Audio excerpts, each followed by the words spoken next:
Good morning, Rotarians. Thank you for joining us. This club meeting is called to order. Hey, shortly I'll be sharing my screen and leading us through another fun presentation. Periodically, I will bring the screen share down so we can see each other's beautiful and friendly faces and engage in more dialogue. Family and friends are always welcome to attend our club meetings, so don't hesitate to invite someone like your second cousin-in-law. Feel free to speak out as you would in an in-person meeting, but if you're not using your microphone, be sure to put yourself on mute, or maybe I will do it at the cost of a club fine. Welcome everybody to the Fortuna Sunrise Rotary Club meeting for January 20th, 2021. That is volume 29 of my presidential year. We have an amazing Rotary Club, and I am so very thankful to be a part of it. And at this time, we'll introduce our guests. Let's see here. We've got Matt Cendejas from Las Coast Plastics and so many other things. Thank you for joining us, Matt. Hello, everybody. So good to be here. I haven't been here in 4 years since I did Rotoplast back in 2017. Woo! And you went to Chittagong, right? I went to Chittagong, Bangladesh. Yeah, it was awesome. And so did you? Yeah, twice. Awesome. Amazing. Yeah, definitely. I love that shirt. I still wear that shirt, the smile shirt. Oh, sweet. Yeah, awesome. Thank you so much. Yeah. Killer. Anyway, yeah, Rotoplast. One of the things that I'm really looking forward to when we can get back to, non-coronavirus times and traveling. So yeah, I hear you there. Let's see, do a quick scan, see if anybody else joined us. Looks like the rest are just our normal, awesome, fantastic club members. So let's keep this party going. It's a party. At this time, we typically be doing the flag salute, but since this is a virtual meeting and talking in unison is very difficult, why not a little bit of American history lesson? Did you know that today, January 20th, has been Inauguration Day since 1937? When Franklin D. Roosevelt was sworn into office. We have had every president sworn in on the same day, except for Lyndon B. Johnson and Gerald Ford. Prior to this, Inauguration Day was actually in March, so that the new president had enough time to travel to the Capitol. I guess they were tributing for horses or coaches and buggies at that time. Pretty interesting. Inspirational message. We must develop and maintain the capacity to forgive. He who is devoid of the power to forgive is devoid of the power to love. There is some good in the worst of us and some evil in the best of us. When we discover this, we are less prone to hate our enemies. And that was by Dr. Martin Luther King. And we'll move on to the four-way test. Sal Kenichi, would you lead us in the four-way test this morning, sir? Yes, I'd be honored. The four-way test. Is it the truth? Is it fair to all concerned? Will it build goodwill or friendships? And will it be beneficial to all concerned? Outstanding. Thank you, Sal. Let's see. Backpacks. This week we've got Buster and Lori Garrison, as well as Donna and Sue Finch. And next week, I've got January 20th. That's incorrect. That would be January 27th.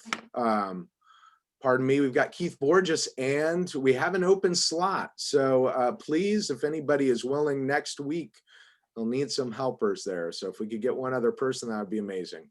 Yeah, we actually need two more. Two more. Okay. We're always looking for three. So I'll volunteer. All right. And I will volunteer. There we go. thank you, guys. I will add you to my notes right now. Let's see. Don Jewett and Sal Kenichi. Is that still at the Gene Lucas Center? And yes, what time, Steve? 3 o'clock. 3 o'clock. 3 o'clock or a little earlier, either, whatever works for you. We'll be there from 2:30 on. If I end up, yeah. Awesome. Thank you. So where specifically at the MG Gene Lucas Center? It's the door on the left of the main door. You'll see it. It'll be open. Okay, perfect. Awesome. What day is that? Oh, 27th? Yeah, Wednesday, it's always Wednesday. Excellent. Thank you so much, Steve, for organizing that. And thank you, thank you, the three of you. Let's see, Keith and Sal and Dawn for stepping up and making next week happen. All right. Is there any other just general announcements for the club, things that you guys would like to share? Yes, Ross. Yes, President Simon, our Assistant Governor Frank Ramos that can't get into the meeting today, and it's bothering him like you can't imagine. Interesting. I wonder. We've been trying to keep him in the quiet out there so he doesn't hear what we say. I'm not sure. I sent him my version of the link. Maybe he was one number off. Who knows? Possibly. I know that the internet's been a little hit spotty the last couple of days for my. The link wouldn't work for me either this morning. I had to cut and paste into a new. Ah, Yeah, interesting. same here. Yeah. Looks like a whole bunch of people are having issues. Okay, maybe I'll re-paste in the link or something like that. I wonder how the link broke, maybe? I don't know. Okay. Just so you know, Suddenlink is a very wonderful company. Please do not speak poorly of them. Yeah. We're connected. Talk to you about that later, Ross. Outside the club meeting. Okay. Anything else, folks? Oh, yeah, my mom wanted to know why she lost all of her local channels. Ooh. She can give me an envelope full of money and I'll deliver it. It's about corporations warring for a price. It's a price war thing, you know. I'm sure it's something that the cattle industry knows about, and you know, the grocery industry, and even nuclear physicists probably deal with it. There's a nice comment in the chat from Heck. It says, I'm really curious what Don Jewett uses to take notes now that he doesn't have access to the hot brew napkins to write them on. Any comments on that, Don?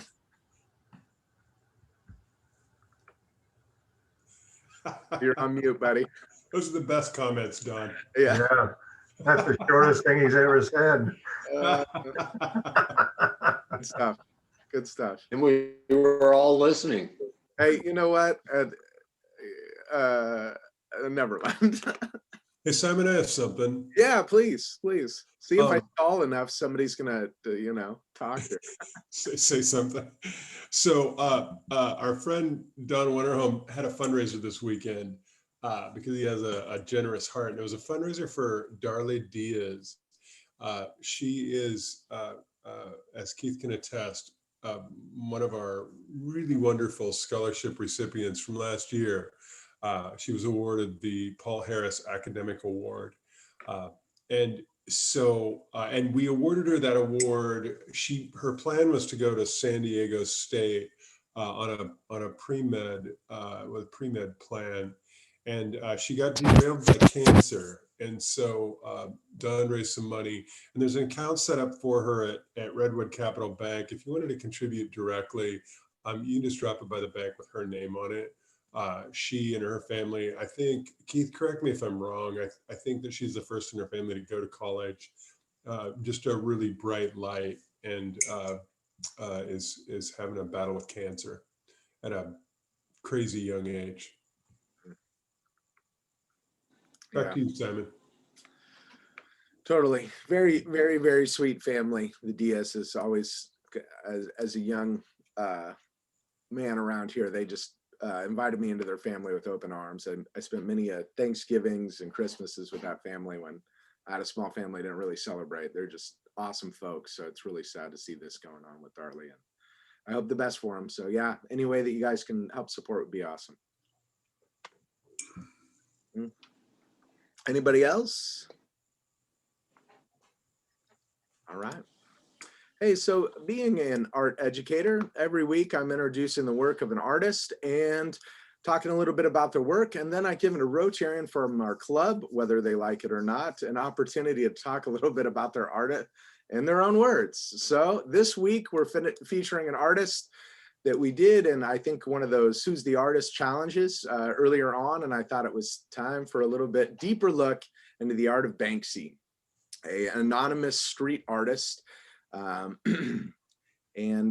let's take a little bit of a deeper dive.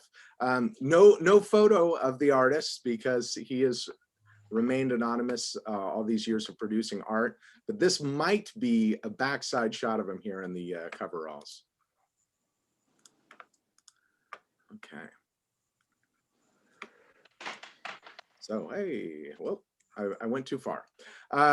Early life and career. Banksy began as a graffiti artist, admiring the works of Blake Lerat, who's a French artist who did predominantly stencil work on walls. And at the age of 18, Banksy was nearly caught vandalizing public spaces by police.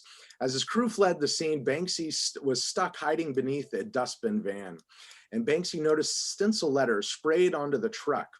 And as he'd been looking for a faster way to paint, he decided stenciling would be his new graffiti type. Now, the most common form of street art that Banksy practices stenciling. His works are often in the form of multi-layered stencils and are combined together with other media sources. He sometimes includes objects that are pre-existing in the streets, such as street signs, to convey his message by crafting striking street art installations. His artwork is often satirical, combining dark humor with messages surrounding art, philosophy, and politics.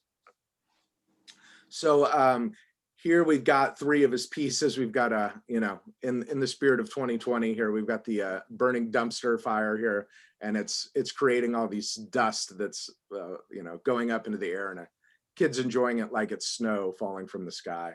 And then a beautiful one in a bottom right-hand corner written on the wall. It says, "This will look nice when it's framed," and a lot of his pieces that are on walls, they've actually taken down the walls. They've been defaced because of the value of them. They've become very, very valuable, although he doesn't directly sell much of any of his artwork.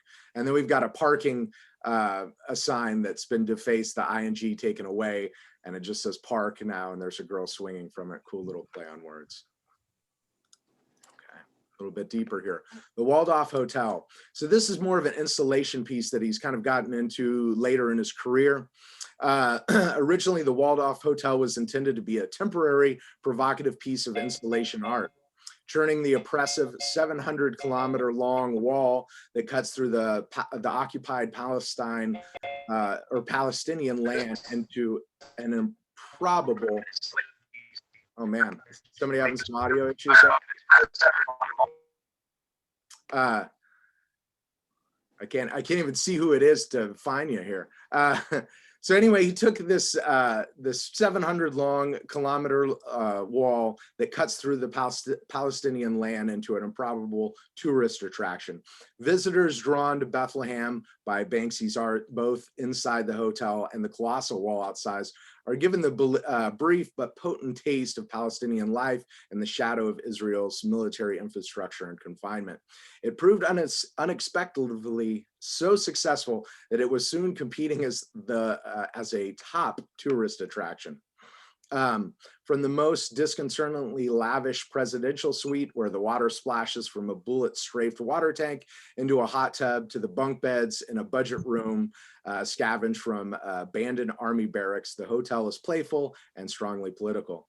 All the rooms look out onto concrete slabs of wall, and some have views over its pillboxes of the Israeli settlement, illegal under international law, on the hillside beyond. And it even totes itself as having the worst views in the world there at the Waldorf Hotel. And it's still in operation. You could go visit if tourism was happening. So let's see here. Who am I going to call on this morning? I had somebody in mind, but I think they're having some internet issues. So why don't I call on incoming President-elect Angela Johnson. Are you there? Yeah, I'm here. Awesome. So tell me what you think about this, the street art piece by Banksy that's called "This Is My New York Accent." Well, I would say that on the dark wall, that the color contrast with the white stands out, and obviously, has some humor in the words that just because he writes differently than he normally writes, therefore, the accent is there. So, little humor as you walk by and carry on with your day. Yeah, yeah, yeah. Great. That was excellent. Yeah, no, one key vocabulary word you probably could have included in that would have been typography. His use of typography, right? He's using different type to convey different messages and make his joke in a play. And obviously, graffiti art was kind of the epicenter was New York, right? So there's some historical significance there. Nice. I like how you use Absolutely. I'll use those words in my next critique.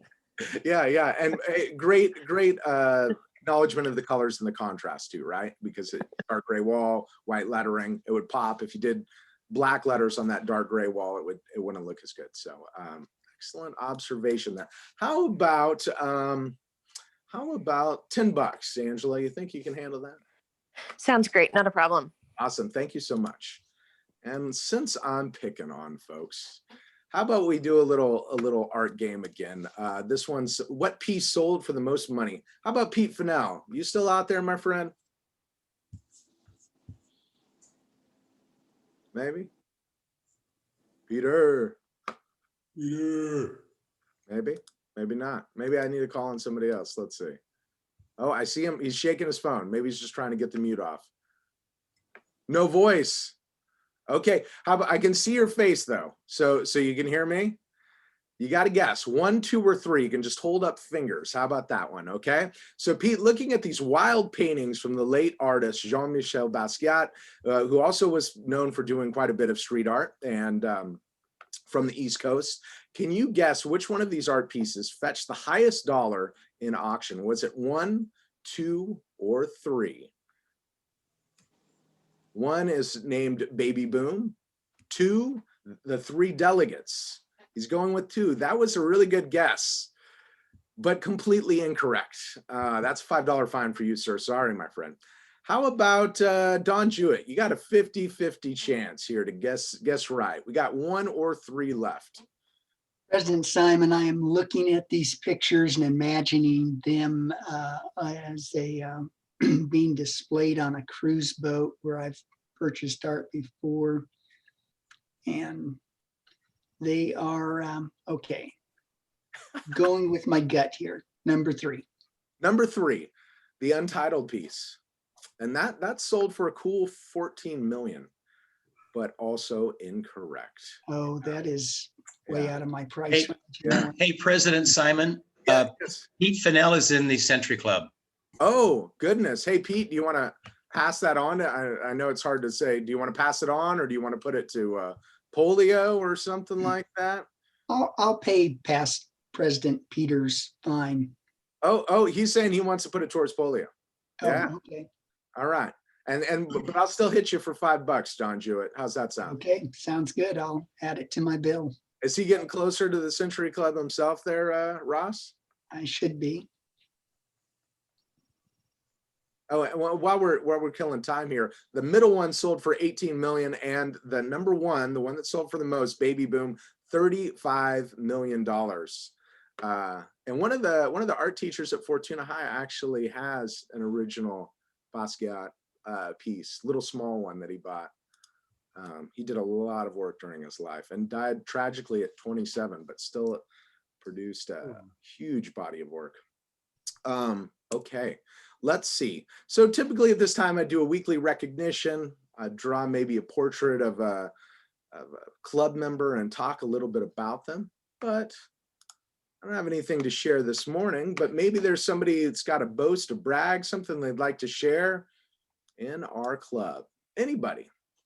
And if you're in the Century Club, you can pass on that fine to somebody else. Oh, Greg, Dr. Greg Bartel. It's Greg here. I just wanted to share firsthand. I was a little concerned that the second vaccine would be more intense than the first because then you have an immune reaction. And it wasn't that much worse. Still just about one day a sore shoulder and you feel just kind of like tired, but that's it. Good, good. Nice. So you got your second shot. And then how many days after that second shot are you to the point of whatever, 95% immunity or? The trouble is, so 2 weeks after the second shot, then you're 95% protected, but we don't know yet for sure if I picked up the virus from a patient at work today, and then I went to mom's house in a couple days, even though I wouldn't feel sick at all, it's possible still that I could pass virus to her. So I still have to take all the precautions. Understood. But it is nice to have gotten through that. Yeah, yeah. Awesome peace of mind and working towards, doing more things again. So awesome. Thanks, Greg, for the update. Anybody else have a share? I won't even fine you for that one because that's a little public service announcement. No? All right. Well, I guess I'll pass it over to our program chair, Aaron Dunn, to introduce this week's program. Aaron. Thank you, President Simon. It gives me great pleasure this morning to introduce Matthew Cendejas. He's been a part of Lost Coast Rotaract for 5 years. He earned his master's degree in business administration from Humboldt State University and in strategic sustainability. And in 2019, he started teaching business classes at College of the Redwoods. Matthew and a business partner started Plastic to Life, a recycled plastic product business in 2019, designing and manufacturing interior design tiles and cannabis packaging products made from recycled plastic products. Now he owns Lost Coast Plastics, which is a recycled plastic network that we get to hear about today. Welcome, Matthew. We're so glad you're here. Take it away. Yay, thank you so much for that introduction, Aaron. I super appreciate it. Good to see you, Simon and Ross, all the familiar faces in here. It's so awesome to be back. Like I said earlier, haven't been to a Fortuna Sunrise meeting in just about 4 years. So good morning, everybody. It's nice and early. I love it. The early risers get the worms.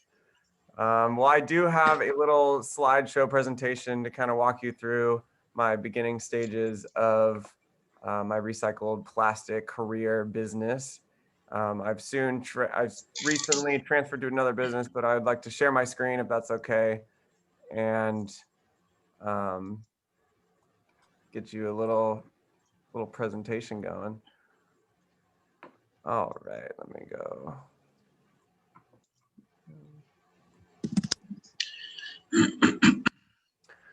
Okay, so when I was in my master's of business courses back in 2019, I heard of this business pitch competition. I don't know if anybody's heard of it, but it's called Startup Weekend at Humboldt State. It's basically this event where community members or students can come with a business idea and pitch an idea to about 60 to 100 other students or community members that are there. And the best ideas get chosen, the top 5 ideas. So when I went in front of everybody. I didn't really have a solid idea, right? So I was like, hey, everybody, I have this idea to create products from recycled plastic. We can take plastic that's already in your recycling bins, sanitize it, shred it, heat it up to 375 degrees, and mold it into new products.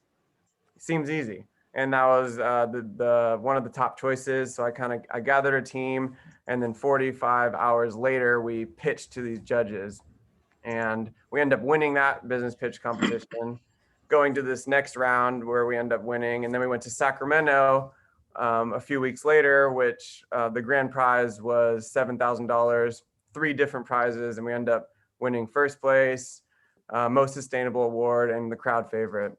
So it was my first time ever. I got like the big checks, and I got to hold up the big checks and feel all important. So that was super cool. And basically that $7,000 we invested entirely into our business. So the biggest problem that I saw and why I wanted to do this venture was the plastic crisis. It's one of the biggest global crises that we're experiencing on our planet. There's so much of this going on in our world, in our oceans, in our rivers, in our streets. And it just seemed very easy to take some of it, sanitize it, shred it, and make it into new products. Like this right here. Those are my hands in the very bottom left. Those are interior design tiles that we took shampoo bottles, pill bottles, water jugs, things that we actually had in our recycling bins, brought them to this manufacturing facility in Redway, Southern Humboldt. And he had this awesome machine, and we just shredded it and sanitized it. And then all of a sudden we got whatever product we want, as long as we made the mold. So kind of retracking a little bit, the mold is like a brick of aluminum, a foot by a foot, and inside is a little void space with which we carved out the tile. So the manufacturing person was incredible and had that tiles made for us. And we brought some of those tiles to the competition in Sacramento, which definitely helped us win the grand prize. But we also had bigger dreams. We wanted to enter the cannabis industry, one of the booming industries in our local economy, and making the joint tubes, the like cannabis packaging. Those are in the top right. You know, they hold one single joint.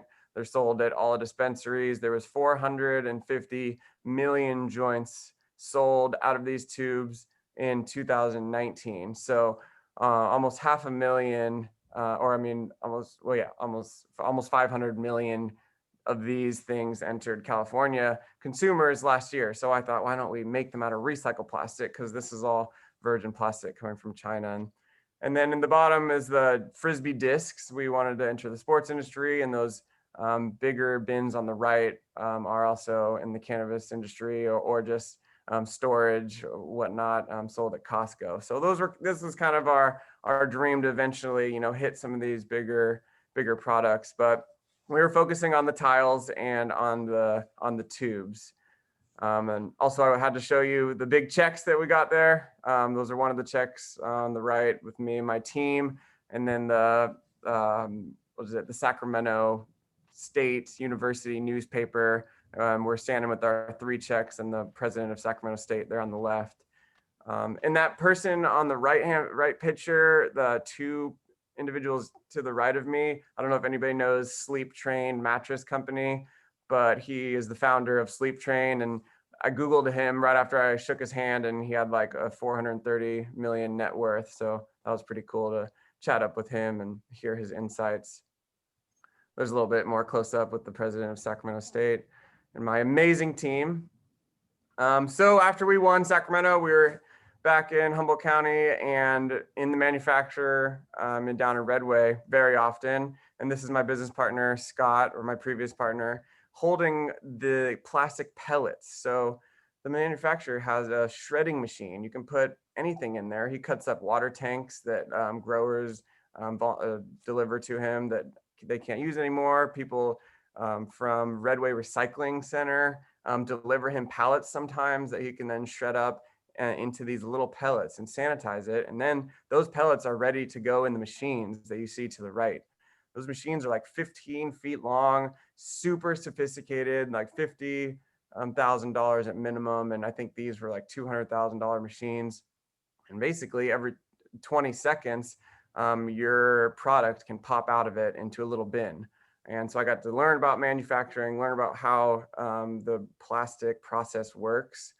And for those interested in learning more about kind of how that works, this is the machine in the kind of a blueprint form. And that hopper in the middle there is where you put the plastic.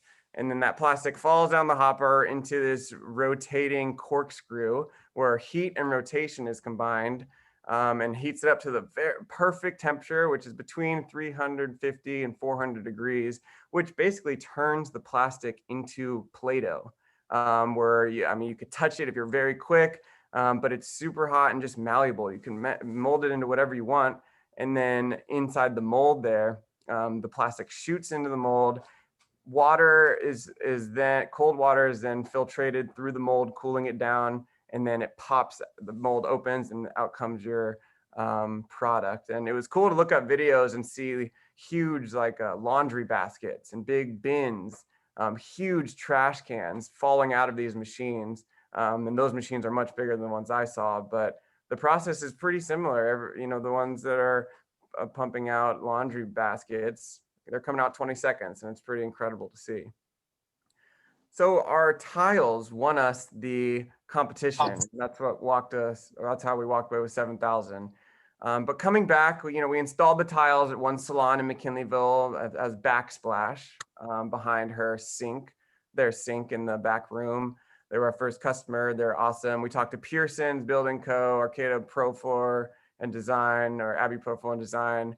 And everyone had interest in having our tiles, but we didn't see it as being the biggest moneymaker. And then after talking to the dispensaries in Humboldt, they all said that they would buy our tubes rather than the plastic tubes coming from China. So our tubes in the middle there, where we were selling them at 30 cents.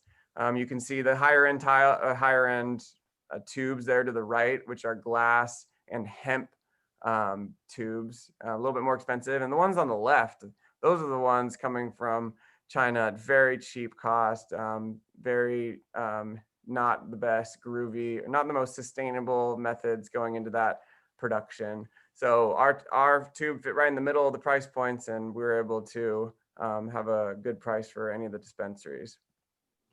Our marketing strategy was pretty simple: get cold calls, social media, and get on YouTube and really talk to the people on social media. And there was my team member. There's me and my team member after we signed one of the documents over in Eureka, which is a pretty exciting day for both of us. And then there's some of our tiles. We really could make any color, any texture. There are inserts you can put in the machine. If you want a wood grain, brown, or you want a checkered print, black and white, we could do a lot of different things with that machine. So it was pretty fun learning the process. Now, that was all 2019, 2020, and this Lost Coast Plastics logo is my new business. We're a recycled plastic and compostable product network where we are trying to bring products that are made from recycled plastic material or compostable material, biodegradable material into the marketplace and stop some of the plastic that is getting out. And this big orange thing right here is the first product that we are wanting to sell, which is a shampoo bar. I found these recently and I thought, wow, this is amazing. The shampoo bar is a bottleless shampoo applicator. It's just like a bar, like a soap bar, but it expels shampoo. So with just a few rubs in your hair, you then will be having suds and you can wash your hair with shampoo, and same with conditioner. And I thought that was just amazing because you just put it in a little bag at the store, a little paper bag, and then you now have shampoo without using a plastic bottle. So this Lost Coast Plastic Company is really to reduce the amount of plastic, and we're trying to really get these products out there. And then also with compostable to-go orders, like to-go for restaurants, little things that people put food in, hot cups, cold cups. Those hot cups at like Starbucks or any cup that is not compostable is lined with a BPA plastic that basically stops the cup from decomposing. I mean, if you put hot liquids in paper, it will just disintegrate. But those cups at Starbucks and whatnot are lined with plastic, which does go into your coffee or tea if you put the boiling tea in it. So really want to hit markets that are different than just plastic products. I want to just reduce plastic in the marketplace as a whole. So that is the new venture, Lost Coast Plastics. I have a new business partner, and he's amazing, and we're working together. We're pretty new in the game, and now that I'm teaching at CR, we're slow moving, but we're slow and steady. And I've been talking to a few different places locally in Arcata that would love to have some of the products that I just mentioned. And yeah, any questions out there? Matthew, Yes. this is Don Jewett. How much do your tiles cost?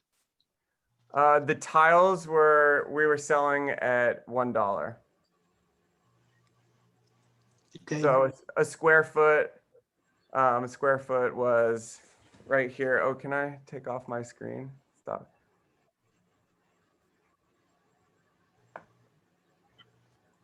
There you go. Now you can see me.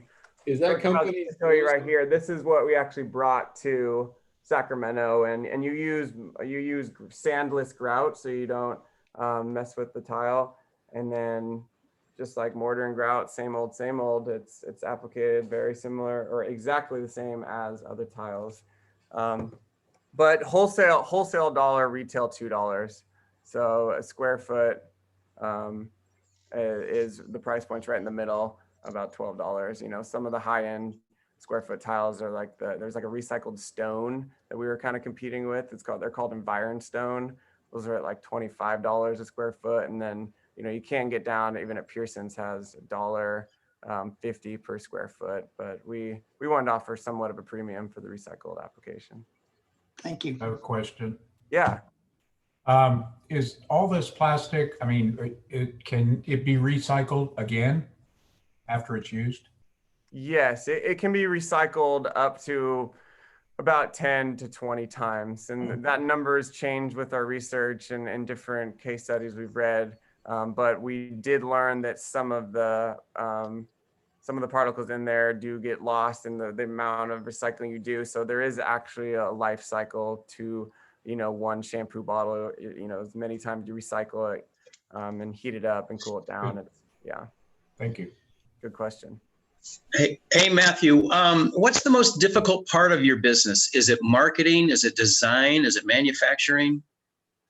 Well, the manufacturing is definitely a little challenging, and making the mold correct and really tinkering with the actual mold and making sure that's all good. But also, you know, sometimes some of the potential customers were eerie about just that it's recycled, and that like we were asking a premium, and some of them thought, oh, it's not as quality looking, like it's recycled plastic. Is it going to scratch? You know, some people thought the tiles were going to have scratches or dings and stuff like that. But I just told them, like, you know, unless somebody is, you know, gouging the wall with a screwdriver, that it's not too big of a problem. You can use a brush on them, you know, a sponge, a hard sponge, and it doesn't scratch them.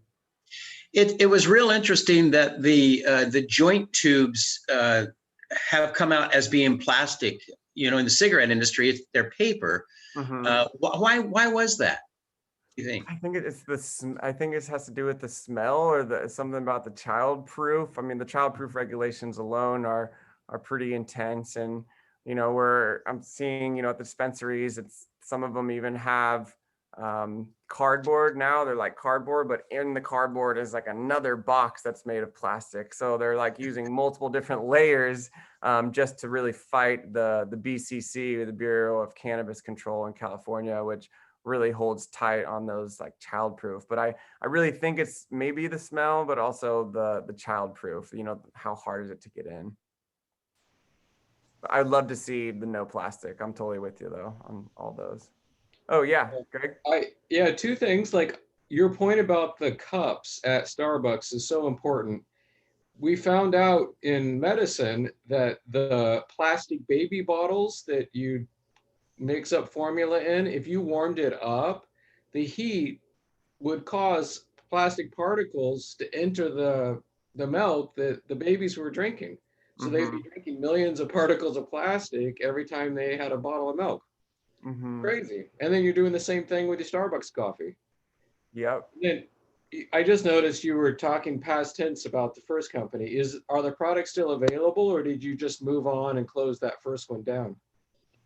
Yeah, we moved on and closed the first one down. Also, the manufacturing Redway sold all of his machines right when COVID hit. He was kind of near the end of his cycle, but he was expressing other manufacturers that we could go to. It was just hard because he was the only one in Humboldt. So, you know, you get a manufacturer in Redding or Sacramento, it's just a long drive for us. So we held on to him as much as we could. And now we decided to kind of pivot into something else. Now, can you use a 3D printer and input the recycled plastic into a 3D printer now? I've heard that's possible, but I haven't done that much research on that. But I remember reading and doing some research on the microplastics. They found microplastics in rain in Colorado last year. They found microplastics in, I don't remember who, but in people, in individuals that's from either drinking or consuming it. I mean, these microplastics are so small you need a microscope, but they're officially basically in us. And so we need to do the best we can to try to reduce the amount of plastic that we're drinking or eating. So it sounds like you need to take that shampoo and conditioner idea to Marriott or Hilton. They should be really interested in that. They have a tremendous amount of plastic waste with their little shampoo bottles and whatnot. Yeah, definitely. We're trying to take that and run with it for sure. I just wanted to add that in addition to being this amazing business person who is able to think of ideas and go on and create those ideas, Matthew is an incredible philanthropist as well, or a very civic minded, very international minded.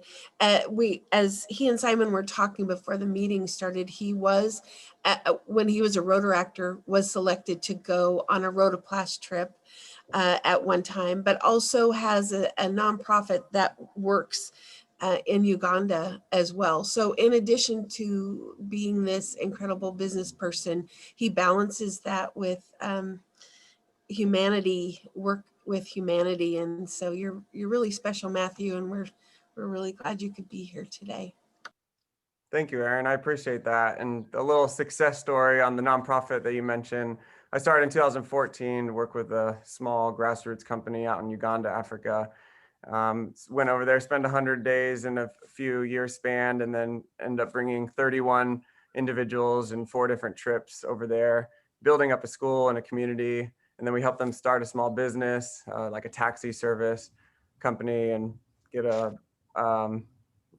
rainwater catchment system on the school, and help them buy the school, raise money to help buy the school. So now they own the school that we're working at, have a taxi service company, and fully self-sufficient. So there's about 100 kids at that school that now have food every day and roof and chairs. And so I'm very happy that they're self-sufficient. And I appreciate that. Plug, Aaron.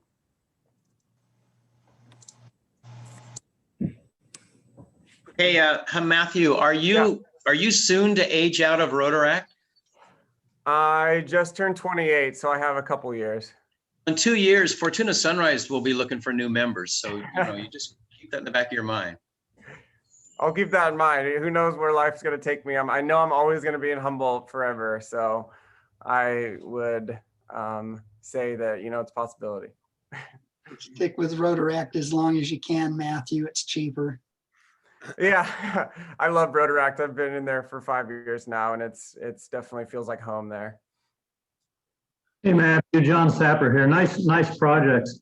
Question on supply, plastic supply. Do you have a stable source for the recyclables that you transform into these products, or how do you get the supply? So when we were working with the manufacturer who did recently shut down, but when we were working with him, the supply seemed endless. Redway Recycling Company and Humboldt Recycling Companies would deliver pallets to him and Redway on their way to San Francisco.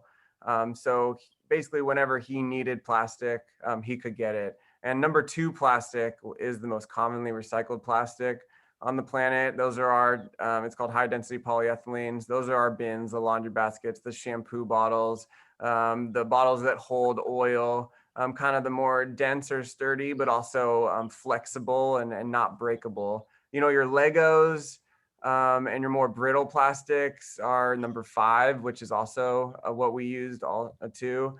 Number 5 doesn't scratch as easy. So imagine like a Lego, it's kind of like really tough and hard. So those are the 2 different types of plastic we use, which were a big supplies at the local places.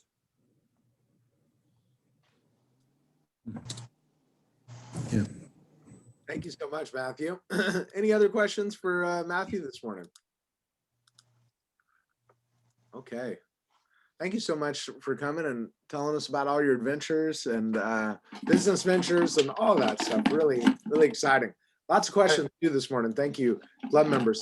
And Matthew, I know they were kind of plugging about becoming a Rotarian. Our club is it's kind of a personal project of mine, kicking around the idea of a satellite club, which would be like a extended version of our club, but we'd meet, I think, all virtually. So, and that would cut out the breakfast costs, which would have less expensive dues. So if that's something you're interested in, the idea would be younger professionals that maybe, you know, don't have time to always get together on Wednesday mornings and have breakfast, and could meet maybe twice a month and still be Rotarians. Anyway, something that we're kicking around.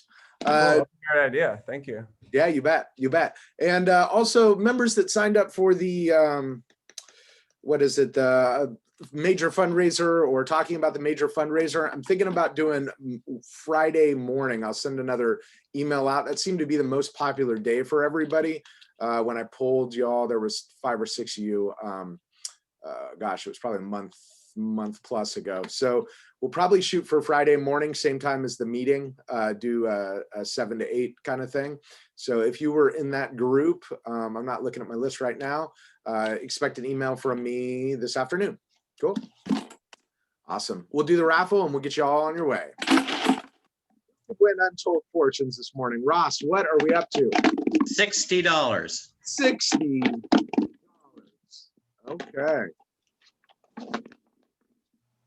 I'm digging in the mayonnaise jar. Keith Borges, you still here, my friend? Yes, he is. Okay. What ball will you draw? Giving it a good shake. Yeah, keep shaking. Okay, we're digging deep. We're digging deep, and it is. Gonna be a good one. No, it's not a good one, unfortunately. Never is. Yeah, the Craft Talk ball again. This is popular. $25 or a Craft Talk. What would you prefer? Well, Craft Talk, Craft Talk. Craft Talk. Craft Talk, Craft Talk, Craft Talk. I got one of these a few months ago, and I paid the $25, and Sal chided me for doing that instead of giving a Craft Talk. So, you know, at the risk of getting reprimanded by Mr. Sal again, I guess I'll do a Craft Talk at some point. Craft Talk. Awesome. Love it. How about see me in April, after April 15th? After April 15th. Post April 15th if I survive. And maybe you can give us, I don't know, tax tips or something like that. Well, yeah, I have to find some myself. Okay, I'll work with you on the timing of that. Okay, whenever you're ready, we're ready. Okay. Thank you so much, Keith. And I have one thing. Yes, Kurt. So I was seeing Keith there. Keith, you want to talk about dictionaries? Well, the dictionaries did arrive. They're at the Ferndale Fairgrounds waiting for our pickup. So Kurt and I are going over tomorrow to pick up the 60 boxes of dictionaries that will go to the Eel River Valley schools. I have the labels all printed up and ready to go. So once the books are labeled, we'll be looking for a few folks to help with the distribution of the books to the schools. Carrie has volunteered to get them to Hydesville. I suspect Angela can be coerced to take them to Riedel and so on. You know, we're not planning to do any kind of presentation in the classrooms, since most visitors are not allowed on campus these days, but we will be dropping off the books at the schools so that they can distribute them, you know, on their own time frame. So after we get them here and labeled, I'll come back at another meeting and look for some volunteers to help with that distribution process. Excellent. 60 boxes of books. That's a lot of lifting there. Yeah, no, I'd have to cancel the gym day after that. All right. Any other Rotarians want to bring something before we part? All right. Hearing nothing, we will close. Thank you so very much for showing up every Wednesday morning, being amazing Rotarians. Have a wonderful Wednesday. Enjoy yourselves, and we'll see you next week. And this club meeting is adjourned. Thanks, Matthew. Thanks, everyone. Bye-bye. Thank you. Have a good one, Matthew. You too.